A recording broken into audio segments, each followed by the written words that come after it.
This is going to be so fun.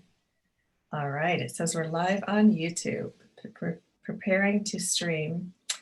Oh my goodness, I'm so excited that we're here tonight.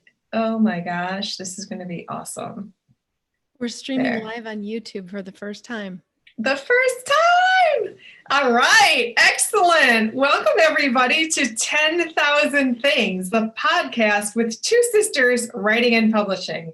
We are so excited to be here with you tonight because we are launching our podcast, which is going to appear on all the podcast platforms and starting right here on YouTube in video format. I'm Elizabeth Ann Atkins, and this is my sister, Catherine Greenspan. And we are two sisters writing and publishing. We're super excited to start this every Monday night at 5 o'clock Pacific and 8 o'clock Eastern, because when we started our company, we realized there are 10,000 things every writer needs to know before they write and publish a book. Right, Catherine? And while writing and publishing their book. Right. It's a never-ending series of questions and answers. It's really fun.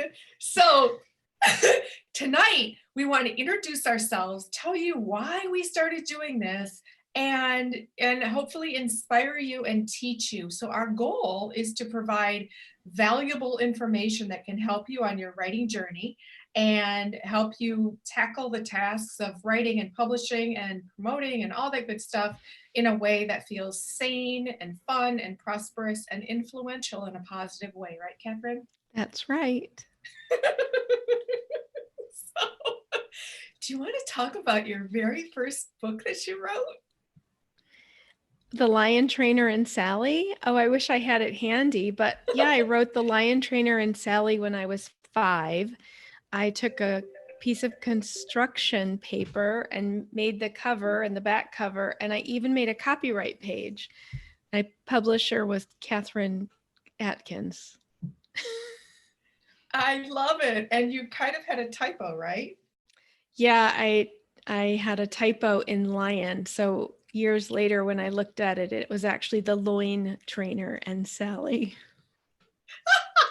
But I wrote it and I did the illustrations myself. And then when I was in 5th grade at Einstein Elementary in Oak Park, Michigan, I wrote a book and it was called The Lucky Pairs of Pants.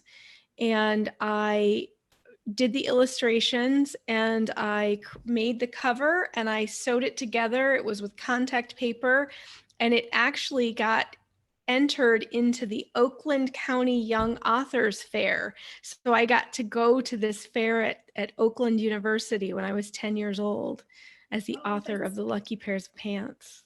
Oh my goodness, that is amazing. So she started super duper young, and fast forward to us now, we have a company and we write and publish books for people all over America. In fact, some of our short story winners are in other countries, and our anthologies, which were Catherine's brainchild and dream, are called the international anthologies of our short stories. So we want to share with you what we do, why we do it, how we got started. But this is marking a very special occasion because we are about to publish our 25th book in 4.5 years. This is Enough to be Dangerous by Mort Meisner. He is a TV executive turned talent agent. And this is an awesome, awesome, awesome memoir about his work in the music industry, as well as in the TV news industry in big city newsrooms across America. He talks about overcoming a cocaine addiction and all kinds of other dynamics growing up in an abusive household. Really powerful storytelling. So, and that comes out on October 1st. October 1st in hardcover, paperback, and ebook. And it's really, really exciting. So, Catherine, do you want to talk about how we got started with our company and why we started our own company? Yeah. So in 2015, Elizabeth had been ghostwriting for people, and she would essentially ghostwrite the book, and then that person would go and figure out a way to publish. And we had someone come to us who said, can you help edit my book? And also, can you help me publish it? And so we started diving into the publishing industry in 2015 and discovered that it had vastly changed over the years. And we just had this wake up moment of like, wow, Elizabeth is writing all these is ghostwriting all these books. We have our own books and we could be our own publishers. We could publish our own books just like that. Mm-hmm. Mm-hmm. So we started a company, Two Sisters Writing and Publishing. We got our logo done and we published our first book, which was Dark Secret by Yes. Elizabeth Ann Atkins. And the cool thing about publishing Dark Secret was, Elizabeth, do you want to tell the story of Dark Secret? Yeah, it's a romantic thriller and it's about two sisters who are mixed race, and one is very fair skinned and she's passing for white, and her sister is more brown skinned, and their mother is dying, and the only person who can save her with a kidney transplant is the woman who's passing for white, but she does not want to go to surgery and go back to the mother because that would out her to her white family, who would just reject her immediately. So it's a really powerful story. That was my second novel, and it was published by St. Martin's Press back in 2000 in hardcover and then paperback. Well, it was a bestseller and it sold out. They didn't do a second printing, so I printed it. I self-published it. I think it was 2008. I self-published it, and things were so different back then. I went to a printing company and just got copies made. So when I went to speaking engagements, I had something to sell and people would buy that book. Then we started our company and we published Dark Secret under our own imprint. And so it's been published by traditional media in New York City, self-published, and now published by us, which is super exciting. And so Catherine and I actually do a publishing workshop where I'm able to talk about all three perspectives of traditional publishing in New York, self-publishing, and what we call hybrid publishing, which is what our company is. So it's really exciting. That's one of the 10,000 things is all those, everything you just mentioned, that's like, that's about 347 different things. Because really, when people want to publish a book, they don't know what path to take. They don't know, should I get an agent? How do I get an agent? Do I publish in New York? Do I self-publish? What do I do? Those are some of the 10,000 questions we'll answer on 10,000 things.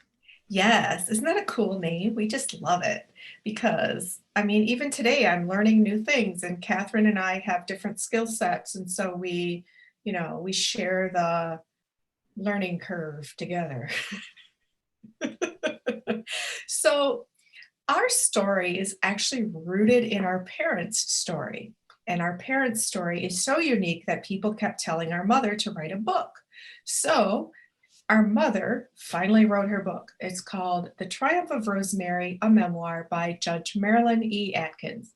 She's a retired judge. She was the longest serving chief judge of Detroit's 36th District Court in its history, and she's a boss. When she was 19 years old, no, wait. She starts her book when she was born. Her father was Black, her mother was Italian.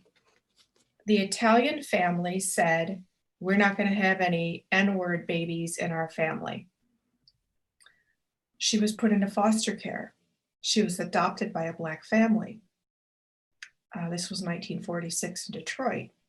She was adopted by a Black family, which was a blessing, but our grandmother was abusive, physically, emotionally, psychologically. So that was a curse. Our mother was very strong. She got excellent grades, and she was very determined to make something positive and powerful out of herself. So she did very well in high school. She went to college for a year, but then our grandfather had a heart attack and she came home. She also married our father. He was a former Roman Catholic priest who wanted a family, and he was witnessing a lot of the things that were happening in the church. He did not want to stay there. He wanted a family. He fell in love with our mother after he had left the church, and they married.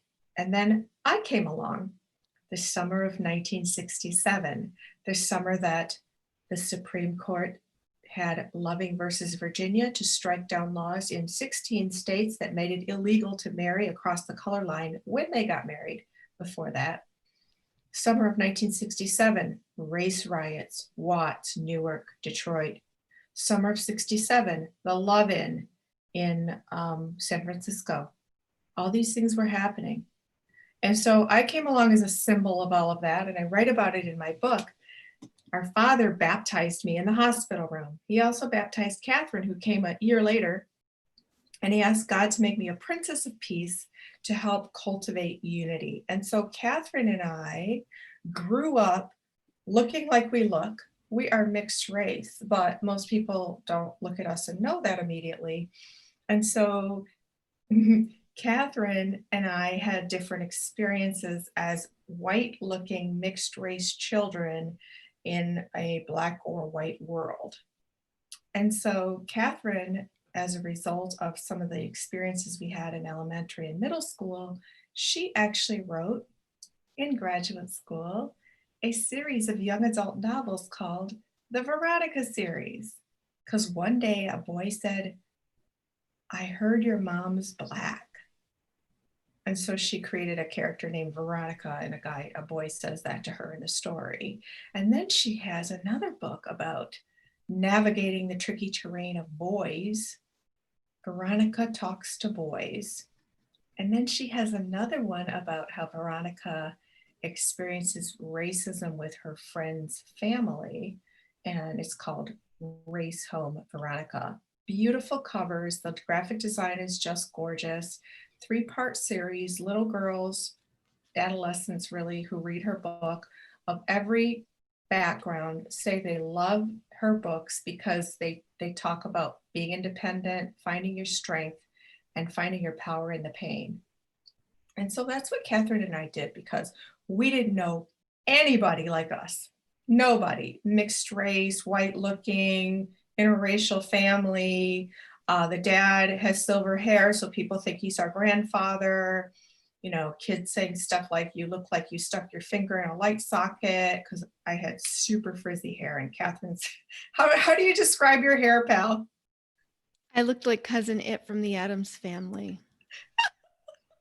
It was like I was wearing this giant wool blanket that was my hair, and it was like this massive, frizzy, thick encounter. And it was all the way down your back. It was down to my waist. And Daddy said we couldn't get haircuts till we were 16. So we had really long hair. But I cut my hair at 14. And she also spent a summer in Sweden, and she got her ears pierced, which we weren't allowed to do either till we were 16 or 18, right? 18, but I was 16. So after she broke that rule, but we were really good girls. So after she broke that rule, I got ears pierced too. But so our hair was really symbolic of our racial sort of angst. For me, the Farrah Fawcett and Dorothy Hamill hairdo were really popular. That was like, Farrah Fawcett had feathered hair, and Dorothy Hamill she was an Olympic ice skater, and she had this like flipped short hair, and she'd flip it around. And so the girls would all have this comb in their back pocket of their jeans, and they'd pull it out and flip their hair in the hallway and feather their feathers. And meanwhile, my hair was super frizzy, so I would wear it in braids or a bun.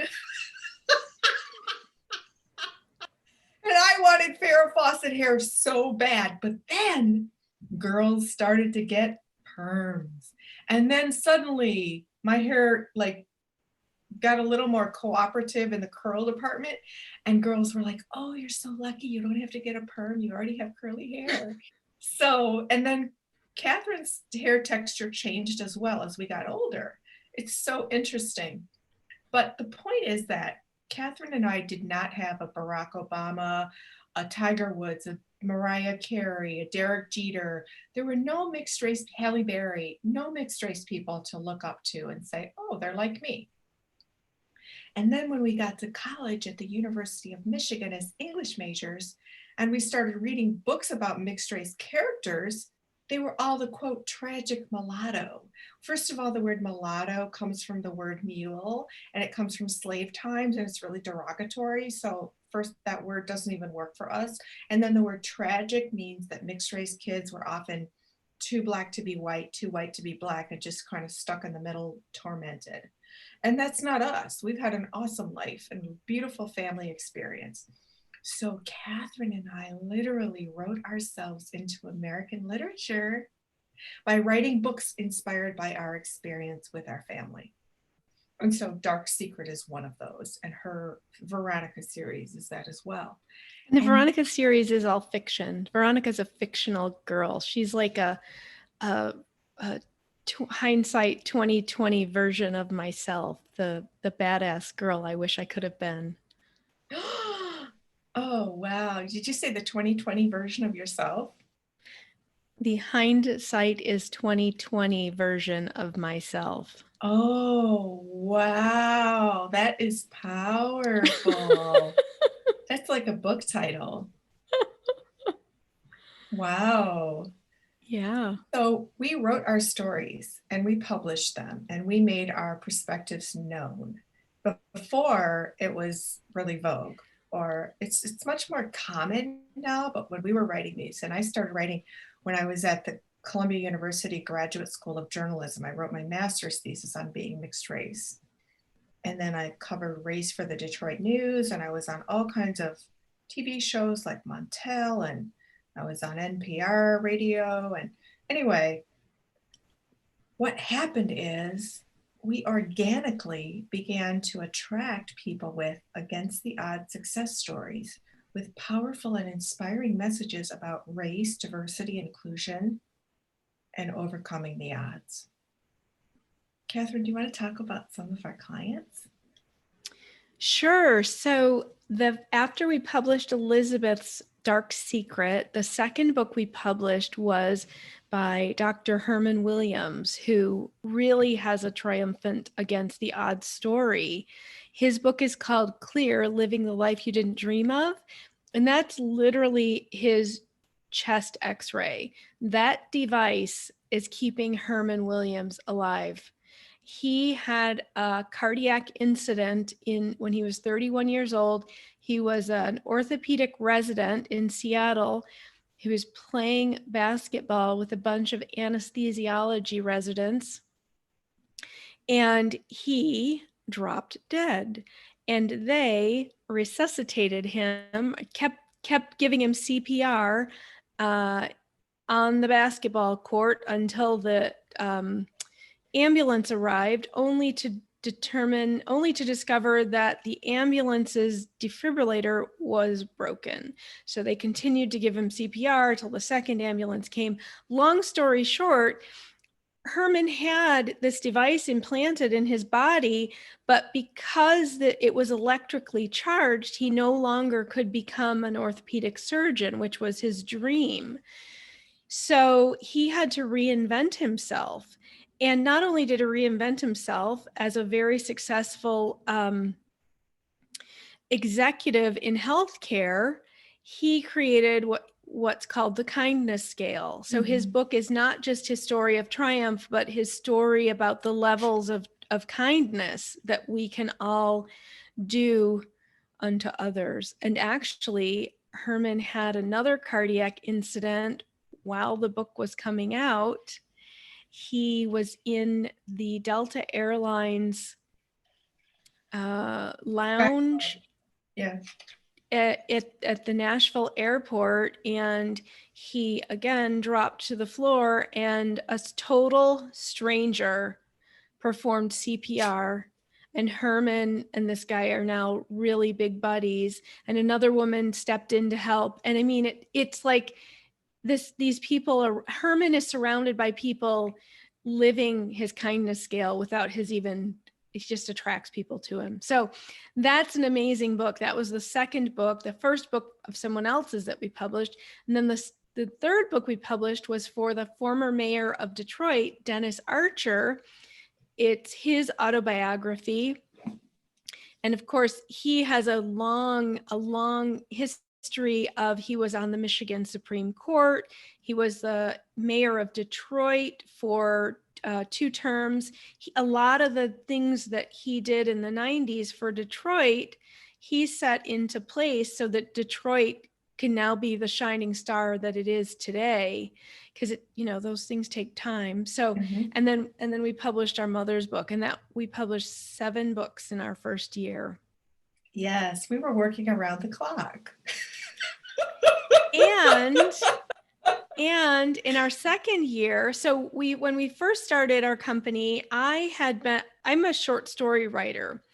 And when I went to grad school in San Francisco, I used to buy the big writers market book, and the writers market had a list of all the publications in the country, and it said who was accepting submissions, what they were looking for, where to send them. And of course, this was pre-internet, so this is when you'd put it in an envelope and mail it out, and you'd put in a self-addressed stamp so they could return your story to you with a rejection letter.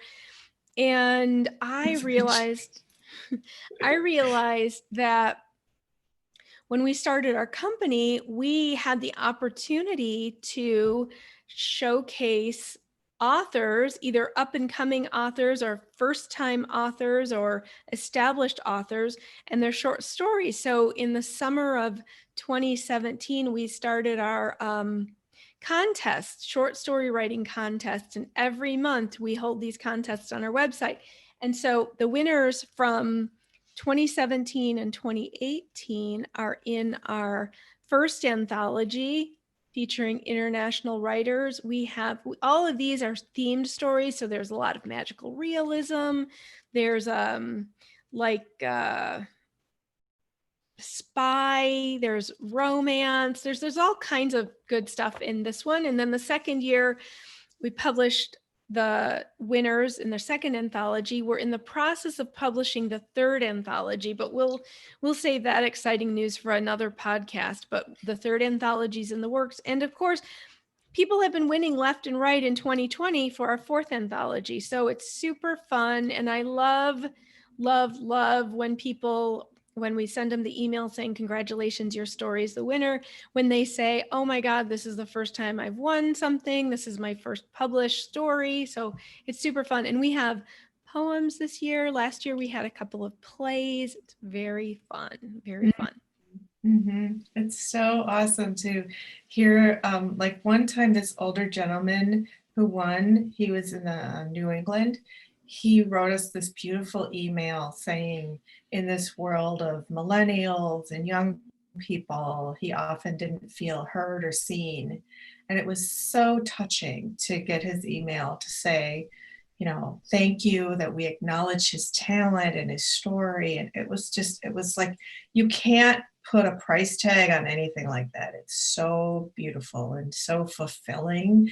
We really feel like we're doing something that's helping people on multiple levels. The authors benefit and then the readers benefit. So that's really exciting.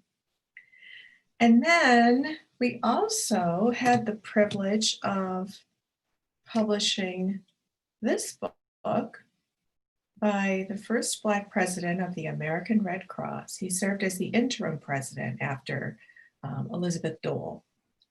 He was born a sharecropper's son in the segregated South and rose to become a global humanitarian. Outstanding story, Steve D. Bullock. And he says, my name is Steve D. Bullock as the title because when he was working as a bellhop in the segregated South, Virginia Beach, during college, the head bellhop called him John, and other people called him the N-word. So he says, no, my name is Steve D. Lano Bullock. And his parents loved Freddie Roosevelt. Freddie Delano. Franklin. Franklin Delano Roosevelt. So they loved him so much that they named their son's middle name Delano after the president, And President what's the Roosevelt. subtitle? And Steve, we released Steve's book. We published Steve's book. That was our first book of 2018. What's the subtitle, Elizabeth? How I Changed My World and the World Around Me Through Leadership, Caring, and Perseverance. Yeah, And and he, that Steve's book is like literally a handbook of how to be a good person, a good father, a good employee, a good boss, a good leader. Mhm, It's a handbook. mhm, yeah, it's really, really, really inspiring. And so we have published other books by physicians. We did a book for a group of women executives, Black women executives who shattered the glass and black ceiling. It's called The Energy Within Us. Very powerful book. And Catherine and I have taken our passion for journaling and created our Power Journal workbook series. Power Journal is a way, Power Journal is a way to use the absolute magic of writing to transform yourself by journeying within on a to self-discovery in ways that you never imagined, to transform yourself from the inside out, one journal entry at a time. And this was born of pairing journaling with meditation. And then, since I had lost a ton of weight, 100 pounds actually, after being pregnant, um, I used journaling as a tool for that. And I put my secrets to success in this workbook called Power Journal, a 28-day challenge for weight loss. So I lost the weight, and I was actually featured on the Oprah Winfrey Show for weight loss. And they showed me journaling in the Harpo Studios because that was one of the tools that I used to combat emotional eating. So again, when you write, you purge your emotions instead of stuffing them down with food. And it is a tremendously powerful tool to ensure success with weight loss. So Power Journal for weight loss, and then Power Journal for self-discovery. These are both available on Amazon. All our books are available on Amazon. You can also see all our books on our website, twosisterswriting.com. We're in the process of having a new website constructed, and it's going to feature our new virtual speakers agency. Because the world is hungering for messages and action steps on how to create and sustain diversity, inclusion, equality, justice, and many of our authors already write and speak on those topics, our agency is supplying companies, corporations, universities, colleges, organizations with speakers who can provide inspiration and action steps to sustain change. twosisterswriting.com. More information on that coming in the future. Yes, yes. So, Catherine, is there anything else you'd like to share about what we do and why we do it? No, I think that pretty much wraps up today. Awesome. We're so happy that you joined us for the first episode of Two Sisters Writing and Publishing's podcast, 10,000 Things, because there truly are 10,000 things you need to know before you write and publish a book. Catherine, is there anything you'd like? Well, and if you publish a book, you publish one book. So how fun does it sound to learn how to do 10,000 things one time? Not very fun at all. We have stories to share about people who chose to publish their own books and their commentary after they went through that experience. That'll be something we share. But you know what? We have in half an hour every Monday, we have the Two Sisters Writing and Publishing. We have the Two Sisters Writing Club. Mm-hmm. Elizabeth, do you want to talk about what the writing club is? Wait, first, one of our members calls it study hall. It's like study hall with your friends. So we were doing this before the pandemic when virtual everything happened, but The Two Sisters Writing Club is a virtual time and space where you commit to join us 3 hours every week, Monday, Wednesday, Friday, at different times to accommodate people on different coasts. And you come on a Zoom call and you write. And everybody's there. Catherine and I often share writing tips, give some inspiration, answer questions, and you're making an appointment with yourself. It's like signing up with a personal trainer. You made the investment, you're going to show up, you made the appointment, you're not going to disappoint the other person. They hold you accountable. And that's what we do. People come and write their books. It's really awesome because that's how you write a book. You have to sit down and get the writing done. And an hour can pass by very fast and leave you with multiple pages of your book done. So you can find out more about the Two Sisters Writing Club at twosisterswriting.com. We'd love for you to join us. It's really fun and it's awesome just to be in that tribe of writers where you can talk about writing and share your questions and get some guidance and inspiration. And at the end of the week, we send an accountability questionnaire, just a really brief check-in to all the members of the writing club to say, how'd your week go? So people can set their goals. They know that they're going to get this email. They know they're going to have to hold themselves accountable. So it's 3 times a week, but not everybody comes 3 times a week. Some people just come once a week, and that's their dedicated writing time for the week. And it's easy if you don't have a dedicated time and place for your writing for it not to happen. Your book's Right. not going to write itself. It is not going to write itself. And writing a book is no joke. I've been working all weekend, editing, writing, and all day. In fact, today, one of our authors said it's like giving birth. And I said, yes, I've been called a literary midwife before. Because it is, there's so many steps. You have to nurture it and then you finally release it. And the whole process can be very scary because you're exposing your innermost thoughts and beliefs and secrets sometimes. And every author goes through those sort of cold feet moments before publishing. And it's a beautiful thing because people will read your book and be touched, inspired. They'll learn something, and they'll carry a piece of it in their heart with them. So it's an amazing experience, amazing contribution to people. We think everybody should write their story. Well, I think it's really cool that we're launching our podcast on the International Day of Peace. That's really exciting and positive for looking forward. Yes, absolutely. In fact, I did another live stream earlier where I talked about how on today, the International Day of Peace, you can do 3 things to cultivate inner peace. And you can also do 3 things to cultivate peace in the world. And I also referenced my memoir, God's Answer is No, Lessons from a Spiritual Life.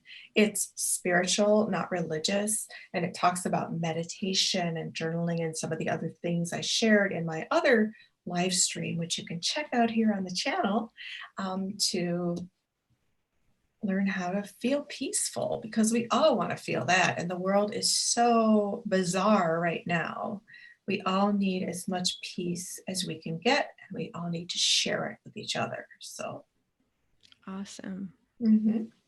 So if you found our video podcast here today useful, valuable, please subscribe to our channel.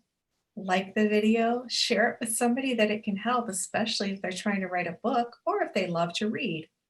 And then also please hit the notification bell so you'll know every time that we're here live or posting new videos that can help you feel better, live better, read about new books, and learn how to write and publish your books, because you need to know 10,000 things before you get started. So we'll be back next week at 5 Pacific, 8 Eastern with thing number 1 of 10,000. So get a big notebook. There's a lot to learn. Awesome. I'm Elizabeth Ann Atkins. And I'm Catherine Greenspan. And we are two sisters writing and publishing. And we're absolutely delighted that you're here tonight, today, whenever you're watching this. Happy writing, and we will see you in the next episode of 10,000 Things with Two Sisters Writing and Publishing. Bye for now. Bye-bye.